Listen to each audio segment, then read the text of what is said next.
Allez, on passe à la dernière partie de cette émission. Et il me semble que si je ne dis pas de bêtises, il y a Arnaud qui est avec nous au téléphone. Allô, allô, bonjour.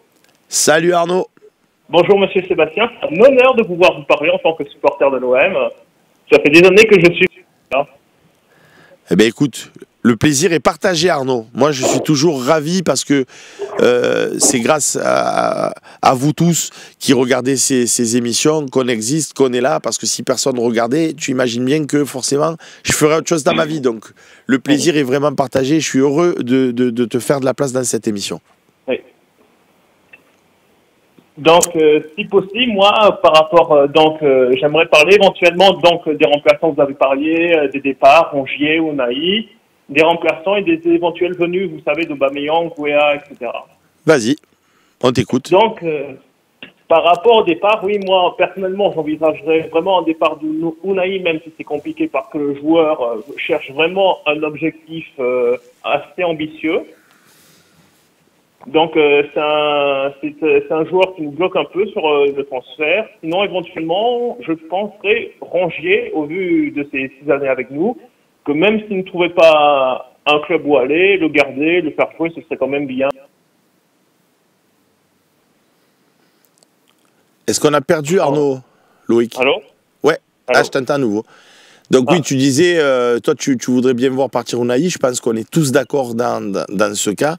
On n'a pas forcément envie de lui redonner une chance du côté de l'Olympique de Marseille. Donc il est placé bien évidemment sur le marché des transferts.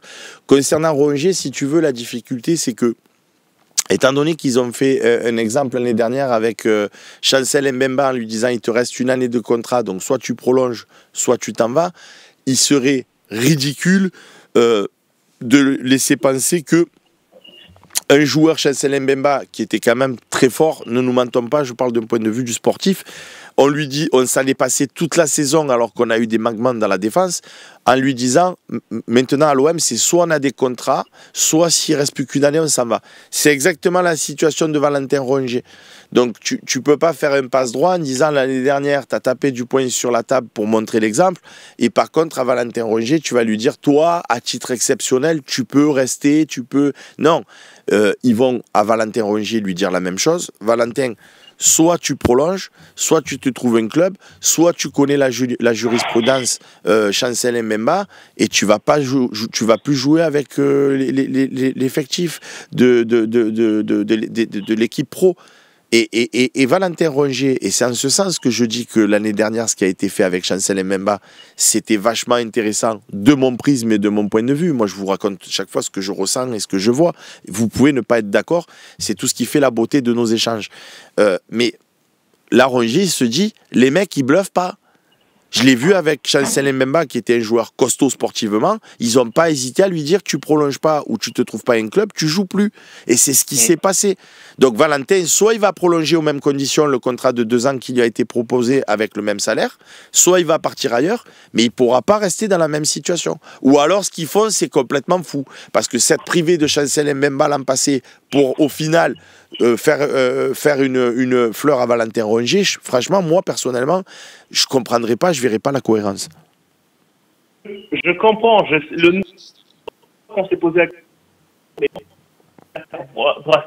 qu'on a Chancel Mbemba, et je comprendrais qu'on fasse un peu le même traitement s'il ne venait pas à prolonger. Ensuite, Mbemba, les contextes sont un peu différents. Mbemba, donc il vient, il a un départ, ensuite Marcelino, etc. lui propose un nouveau projet, il ne veut pas prolonger, il n'a pas vraiment d'histoire avec l'OM, même s'il a été excellent pendant 2 années. Rongier, il a 6 ans, c'est quand même... Mais je comprends la démarche. Si on commence à faire des cas par-ci par-ça, chaque joueur va exiger. Non, mais c'est intéressant ce que tu dis, Arnaud. On va te remercier beaucoup de ton appel parce que la connexion, elle n'est pas super bonne de ton côté. Donc, on t'entend, mais c'est un peu compliqué pour les copains de t'entendre et pour moi aussi. Donc, merci beaucoup de ton appel. On a compris ta vision et beaucoup la partage sur le chat. Après, Fadanos nous dit Rongier a fait 5 ans à l'OM. Il a été le capitaine. Ce n'est pas la même chose, Seb. Moi, les passes droits, Fadanos, tu les as en signant à l'Olympique de Marseille. C'est-à-dire, si on m'explique, Rabiot, pour le faire venir, il a dit, moi, je veux faire un contrat de 2 ans et partir libre à la fin des 2 ans, c'est une chose que je peux entendre. C'est pas la même situation que Chancel Mbemba parce qu'il vient dans ces conditions. Valentin Rongier, il est venu, on lui a pas dit, tu pourras partir libre la dernière année de contrat. On lui a dit, il est au même niveau que tout le monde. Il a les mêmes droits et les mêmes devoirs que tout le monde. Donc quand tu fais venir des joueurs exceptionnels, parce que pour moi Rabiot c'est un joueur exceptionnel, et que lui il ait des passes droits, lui il ait des conditions particulières, je te dis d'accord.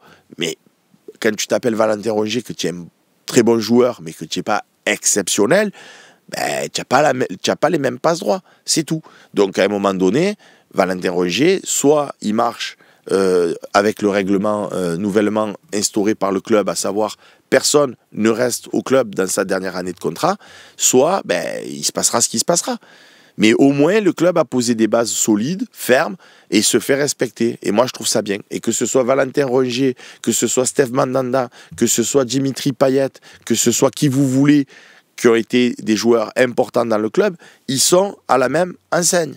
Voilà, tout le monde est à la même enseigne, sauf des joueurs qui pour moi sont full class, comme on le dit en Italie, à la Rabiot, où là, tu composes, tu es bien obligé de t'adapter si tu veux séduire le joueur et si tu veux qu'il te rejoigne.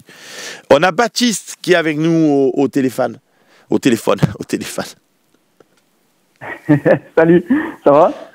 Ça va très bien, Baptiste, et toi? Ouais, ça va.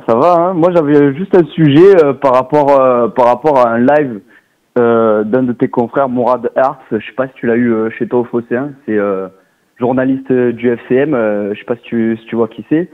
Il avait mis un sujet sur la table qui était super intéressant sur les droits TV et sur les diffuseurs. Il pensait, il émettait l'hypothèse, tu vois, de dire vu que les clubs ils vont avoir rien du tout au niveau des droits TV ou très très peu au niveau des droits TV, quitte à faire une chaîne payante, créer une chaîne de toutes pièces payante et tutti quanti, il émettait plutôt l'hypothèse de le mettre en clair. Alors lui il disait sur France TV, France 2, France 3 et toute la Ligue 1 sur France TV, histoire que la Ligue 1 soit regardée par tout le monde et puis après envoyer recevoir des offres d'autres diffuseurs pour là gagner des sous derrière et tout. Mais moi je mettais plutôt l'hypothèse, tu vois, tant qu'à le faire sur France TV, le faire plutôt sur YouTube, le mettre en clair sur YouTube et toutes les émissions, tout ça, donner une vraie visibilité à la Ligue 1 sur YouTube. Ça serait super intéressant, ça serait super intéressant pour les clubs, et encore plus pour l'OM qui a déjà une empreinte déjà établie, tu vois, sur les réseaux et tout. Donc là, tu vois, pour moi, ça serait royal, tu vois, des trucs, comment ça s'appelle là, un appel d'offres, la Ligue 1 sur YouTube, tout ça, ça serait nickel. Enfin, je sais pas ce que t'en penses. Et ça serait nickel pour les spectateurs dont je fais partie. Mais les clubs, tu leur donnes quoi du coup? J'ai pas compris le raisonnement. Pour l'instant, il y a pas grand-chose, tu vois. Vu que même avec l'offre de création de la chaîne de Ligue 1, il y aura pas énormément de retombées d'argent. Avec déjà le nombre d'abonnés, je suis même pas sûr qu'on arrive au million d'abonnés comme ils avaient prévu. Est-ce que si on arrive sous les millions d'abonnés, comment les clubs ils vont être financés derrière? Ils vont avoir pas beaucoup, alors que tu vois, si derrière tu peux faire des appels d'offres, des diffuseurs comme ça, peut-être qu'ils peuvent mettre peut-être moins que des DAZN ou quoi, mais peut-être qu'ils peuvent mettre quand même un petit billet pour donner un petit peu au club, plus la visibilité. Et donc là derrière, genre année 2, année 3 du projet Ligue 1, là derrière, pouf, les investisseurs ils peuvent arriver avec des gros billets derrière. Mais il y a un truc que je suis pas en fait dans ton raisonnement, c'est que disons que entre la publicité qui va être générée, entre les recettes qui vont être opérées avec l'année 1 de la chaîne de la Ligue, il ils vont arriver à distribuer 150 millions sur l'ensemble à répartir sur l'ensemble des clubs. Je te lance un chiffre comme ça au hasard en ayant fait un calcul rapide dans ma tête. Je pense même pas. Hein. Donc, je pense même pas qu'ils arriveraient à 150 millions. Je vais aller dans ton sens, je vais dire 100 millions. Je vais réduire, je vais dire 100 millions, d'accord? Donc toi, entre répartir sur une année 100 millions sur l'ensemble des clubs ou 0 €, pour toi, c'est la même chose. Entre 100 millions et 0 €, tu te dis, bon, allez, vous savez quoi? Faisons à 0 €, puisqu'on va avoir 100 millions, autant faire 0 €. C'est juste pour comprendre, hein, c'est pas, je n'essaye pas de te piquer ou je discute. Non, je dis, en fait, quand je dis 0 €, non, c'est pas 0 €. J'étais complètement caricatural dans mon exemple, mais en gros, au lieu de... forcément, comme tu as dit, les pubs, même avec les coûts de production, tout ce qui va être en marge de pub, tout ça, enfin tous les revenus des pubs, toutes les revenus des pubs et tout, ça va forcément générer un peu d'argent, mais ça générera pas énormément pour les clubs, quoi. Les clubs, dans tous les cas, que les gens s'abonnent ou que les gens ou que. Mais non, ce qui est récolté, exemple, Baptiste, c'est ce qui est récolté, c'est à répartir justement sur l'ensemble des clubs. S'ils arrivent à récolter 50 millions, ils répartiront 50 millions, 100 millions, ils répartiront 100 millions, etc., etc. Et puis de toute façon, le but, Baptiste, c'est que à un moment donné, c'est qu'ils arrivent à faire de la Ligue 1 une forme d'événementiel et d'arriver à avoir des abonnés de plus en plus nombreux, etc., pour qu'au fil du temps, ils arrivent à avoir une offre cohérente. Si tu te lances pas à un moment donné en disant, bon, ben, on part dans cette direction, on va voir où ça nous mène, tu peux pas t'en sortir, tu vois ce que je veux te dire. Tu es bien obligé. Ah oui, non, mais je suis d'accord. Moi, je soutiens pas ce projet. Je dis juste que dans la vie, quand tu te dis, je pars dans cette direction, ben, au moins, vas-y.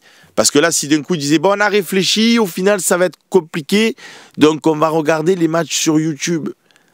Waouh! C'est... Pourquoi YouTube, déjà? Non, parce que YouTube, en fait... tu veux faire cadeau à Google, ils sont pas assez riches pour toi? A déjà été diffuseur de certains sports. Moi, je regarde pas mal l'e-sport.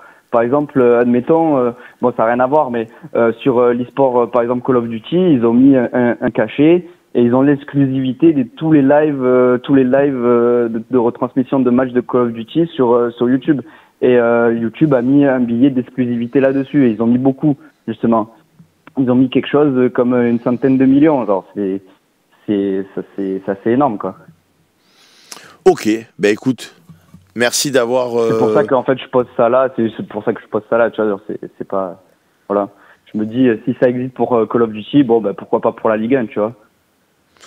Ouais, enfin je pense pas que ce soit les mêmes enjeux financiers. Non, c'est pas les mêmes sports, c'est pas les mêmes enjeux financiers, c'est sûr, mais bon. Voilà. Donc après, je suis pas en train de dire que le projet de la FP est révolutionnaire, c'est sensationnel, ce qu'ils font c'est génial. Je pense qu'ils ont géré ça je vais pas dire avec amateurisme parce que je veux pas faire de la diffamation. Mais enfin, je pense qu'il y avait la place de faire beaucoup mieux. Moi, quand je vois que tu as un Cyril Linette qui s'était présenté pour être président de la LFP, qui avait été responsable des sports de Canal, qui ensuite, dans son parcours, a été responsable du PMU France, qui a vraiment un gros bagage, qui a vraiment un gros vécu, qui a vraiment une expertise, qui, de par son passé à Canal+, a vraiment une vision sur le foot, etc., et que les autres présidents de Ligue 1 et les votants, ils ont remis Vincent Labrune à la tête de la LFP, ça s'est arrêté là pour moi. C'est-à-dire qu'on ne privilégiait pas la compétence. Le mec, c'est toujours une histoire de réseau, c'est toujours une histoire de copinage. Et ça, c'est factuel. Et ça, dans ma vie, au niveau professionnel avec le Phocéen, je l'ai déjà vu, je l'ai déjà constaté à des milliers de reprises. Mais des milliers de reprises. De partout, c'est comme ça, hein, malheureusement. Hein. De partout, c'est comme ça.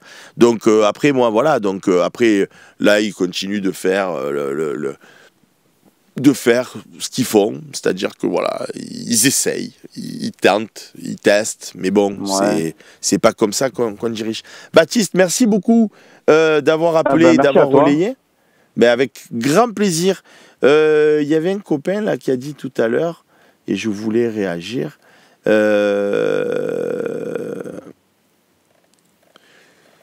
Non, c'est pas gentil de dire que les auditeurs ils sont pas au niveau. Ils sont très bien les auditeurs. Après c'est les mecs c'est les gens qui appellent pour dire ce qu'ils ont envie de dire. Bref, il y avait un copain. Ah voilà, c'était Nicolas Lapère sur YouTube qui dit mort de rire Seb qui fait mine de pas connaître la concurrence. Alors Nico, franchement, tu me connais pas. Parce que si tu me connaissais, tu saurais que je ne fais pas dans la langue de bois, je ne fais pas dans le truc. Est-ce que je connais Football Club de Marseille? Oui, là il m'a pas dit est-ce que tu connais Football Club de Marseille. Il m'a dit est-ce que tu connais, je ne sais plus son prénom du coup, parce que je ne sais plus de qui m'a parlé. Et il m'a dit est-ce que tu connais un tel? Donc je suis incapable de me souvenir du nom du mec qui m'a dit, de FCM. Est-ce que je connais FCM? Oui. Est-ce que je connais le nom du mec qui m'a parlé? Non. Est-ce que je connais les autres mecs de FCN? Je connais un de Bono que j'ai croisé au stade la dernière fois. Salué, ça va Jean-Charles, ça va Seb et tout, tu vas bien et toi? Ouais, voilà. Est-ce que je connais Jean-Charles de Bono, Nico? Ouais, je connais Jean-Charles de Bono. Pas personnellement, c'est pas un ami, c'est pas un copain, mais quand il me voit, il me connaît. Quand je le vois, je le connais. On sait qui on est. Les autres, franchement, je te dis la vérité, je sais pas qui c'est. Et le pire, c'est qu'il paraît... On m'a dit ça il y a 2, 3 ans, 5 ans, 10 ans, je ne sais plus quand, que en plus, c'est des gens de la Ciotat. Moi, j'habite à la Ciotat. Mais pour autant, je ne sais pas qui c'est, je ne connais pas les noms, je ne les ai jamais croisés. Romain Canuti les connaît, Romain Herring, il les connaît, Slim, je crois qu'il les croise, ils se saluent, ça va, il y a bonne ambiance entre eux. Et franchement, c'est très bien comme ça. Moi, je suis ravi qu'il y ait une bonne ambiance. Mais venir dire sur YouTube, ah Seb, il fait genre, je ne connais pas la concurrence, ah, c'est un truc de malade. Moi, je ne connais pas... Ah, c'est Mourad, Bika59, il me dit c'est Mourad. Bon, ben voilà, ben, il s'appelle Mourad. Donc toi, tu dois le connaître, puisque tu dis que moi, je fais semblant de ne pas connaître la concurrence. Et apparemment, il y en a d'autres qui nous disent qu'il est même plus sur FCM. Donc voilà. Donc, je sais pas de... Voilà. Donc... Ah, Nico qui me dit non mais c'était de la taquinerie. Alors si c'est de la taquinerie, je ne l'ai pas pris comme ça. Je pensais vraiment que tu pensais que je disais je sais plus. Et d'ailleurs, Roi Mage nous dit que Mourad a écrit un bon livre sur l'OM et sur Bielsa. Thiago Luna qui me dit en vrai c'est toi Seb, t'es le boss du Phocéen, tu y connais rien, arrête de faire le justicier, t'es ridicule. Le Paxien, en vrai, c'est toi, Seb, t'es le boss du Phocéen, tu y connais rien, arrête de faire le justicier, t'es ridicule. J'ai rien compris, je sais pas si ça s'adresse à l'espèce des Svanta. Bah, bien sûr, et 2 fois moins d'abonnés, c'est l'idée, fait mourir les cubs et tout. Bon, apparemment, c'est une discussion entre vous. Les amis, c'est 11h54, ça nous laisse un peu du temps pour parler entre abonnés au Phocéen, justement, parce que là c'est pareil, on essaye de faire des émissions gratuites, etc. Et ce qui me fait toujours sourire, et je vous le dis, à vous qui êtes nombreux sur YouTube, à vous qui êtes nombreux sur Twitch, à vous qui êtes nombreux sur le Phocéen, sur MyPhocéen, quand vous regardez le prix de nos abonnements à nous, je vous l'ai toujours dit, c'est un soutien. Est-ce qu'il y a la contrepartie? Est-ce qu'il y a ci? Est-ce que je vais avoir ci? Est-ce que je veux dire? C'est soutenir notre média. C'est dire, ah, le Phocéen, j'aime bien. Si demain ils sont plus là, en fait, la question à se poser, c'est si demain ils sont plus là, puisqu'on parlait des droits télé, donc je rebondis sur le Phocéen. Si demain il n'y a plus le Phocéen, est-ce que je m'en cogne? Si la réponse est oui, ben vous abonnez pas. Si demain on n'est plus là, vous vous en foutez, ben on n'est plus là, on n'est plus là. Évidemment, ça sert à rien de s'abonner. Maintenant, si vous vous dites ah non, si demain il n'y a plus le Phocéen, franchement ça m'emmerde parce que j'aime bien les émissions qu'ils font, j'aime bien la... Bon ben c'est là qu'il faut prendre un abonnement sans se dire c'est 2 €, c'est 3 €, c'est 4 €, évidemment, parce que c'est des prix tellement pour moi raisonnables. Oh, aujourd'hui, moi je suis fumeur, je paye mes paquets de clopes 12,50 € pour un jour, parce que je fume un paquet par jour en gros, 12,50 € par jour. Là, les abos sur le Phocéen, c'est 2,90 €, 3,90 €, 4,90 € en fonction des formules pour le mois. 12,90 €, c'est-à-dire, je vous dirais, oh les gars, soyez cool avec moi, vous voulez pas m'offrir un paquet de clopes? Je suis sûr qu'en plus, je vous croise dans la rue, tous, hein, YouTube, Twitch, tout le monde. Je vous croise dans la rue, je vous dis, oh les gars, vous voudriez pas m'envoyer un paquet de clopes juste pour le plaisir? Vous me diriez, si vous êtes fumeur, allez tiens, vas-y, ça me fait plaisir. Mais par contre, quand on parle de 3,90 €, c'est ah ouais, attends, et tout, tu comprends pas, et tout, nani, nana. Bon. Voilà. Un café à Paris, ça fait un moment que je suis pas allé à Paris, mais tu dois trouver à 2,90 dans des terrasses. Donc en fait, c'est un café à Paris. Notre abonnement à nous, c'est le prix d'un café à Paris. Tu nous payes pas un café à Paris. Putain, si tu payes pas un café à Paris, c'est que tu nous aimes pas.